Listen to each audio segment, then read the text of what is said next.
Hi, my name is Dan Ruel from the British Council. Can you tell me your full name, please? My name is Trần Khánh. Thank you. In this first part, I'd like to ask you some questions about yourself. Let's talk about indoor activities. Do you like indoor activities? I guess each one has its own perks, but I lean towards indoor activities, as I think indoor activities have a comparative advantage of not being at the mercy of the weather. You don't have to skip the games due to some bad weather conditions while still playing indoor. Thank you. Now I'm going to give you a topic and I'd like you to talk about it for 1 to 2 minutes. Before you talk, you have 1 minute to think about what you're going to say, and you can make some notes if you wish. Do you understand? I'd like you to describe an enjoyable day out in the countryside that you had.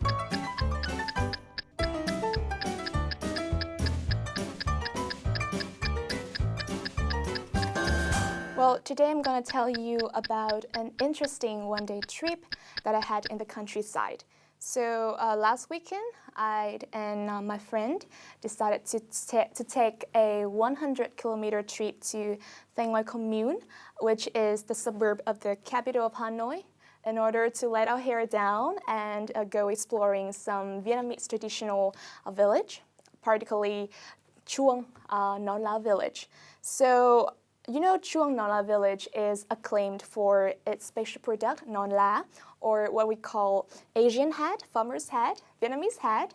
And in addition to that, it also acquires a reputation for, tasty dishes. So, yes, first up, we had a chance to have a crack at making non la, and it came to us that the process involved an eclectic mix of steps, and we really need to be meticulous and patient to make a proper non la.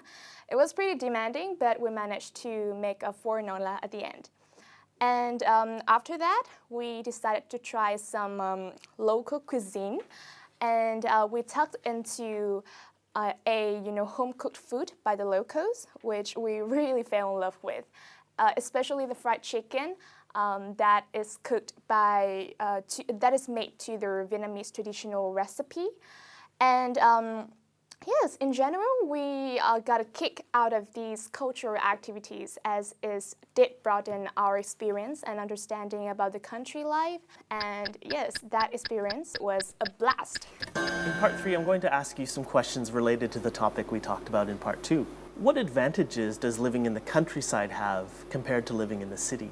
I believe that living in the countryside has 2 major benefits when compared to living in the city.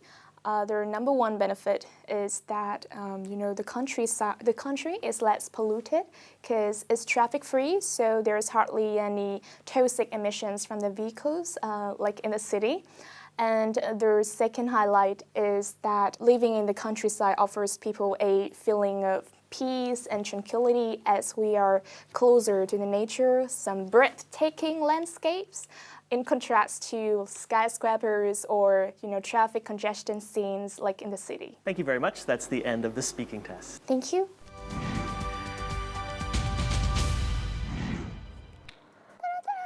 Welcome back. I'm back, finally here. And how was it? It was weird. It was weird. Yeah, I would never can imagine that I would be in this position now here in IELTS On the Go, because I often be the one like you here asking how is your feelings? Yeah.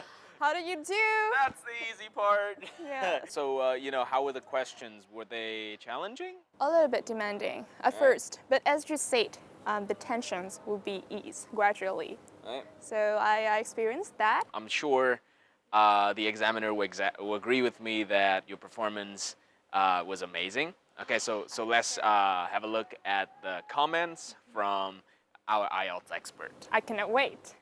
What do you think of Khánh performance? Yeah, I was really impressed. I mean, my list of comments it's 2 pages, which says something. So her fluency is great. She has a good speed. She doesn't stop and interrupt too much. I really liked her range of discourse markers to kind of connect her ideas. And particularly, she's really good at killing time while she's thinking. So instead of saying she's using all these little phrases, which is a really, really nice thing to do. Vocabulary, long list. She said, let my hair down, had a crack at making a hat. Grammar, wide range of structures. Pronunciation, clear sounds. The ending sounds are fine. She's using some good intonation. The only comment I'd have about pronunciation is her sentence stress, where we stress the key words. I think maybe she could emphasize those a little bit more. It's a little bit, not flat, but I think maybe she could kind of go up and down a little bit more. But really, I'm nitpicking here. That's the only thing I have to say. I think Khánh is fabulous. I love whatever she does, and I love the energy that she brings to everything that she does. And I think it's a great thing to watch. Yeah, I was blown away. I thought it was fantastic. Thank you so much for your constructive criticism. That might be really helpful for me in the actual test. All right. And that's a wrap, viewers, not only for this episode, but for this season IELTS Face-Off. And we cannot thank you enough for your constant support, and thank you for tuning in and, always responding and interacting with us on social media and letting us know, how helpful we can be to you and, what we can do to improve the show. So we're really thankful for that. Definitely. And it's also a huge pleasure to be the host of IELTS On the Go.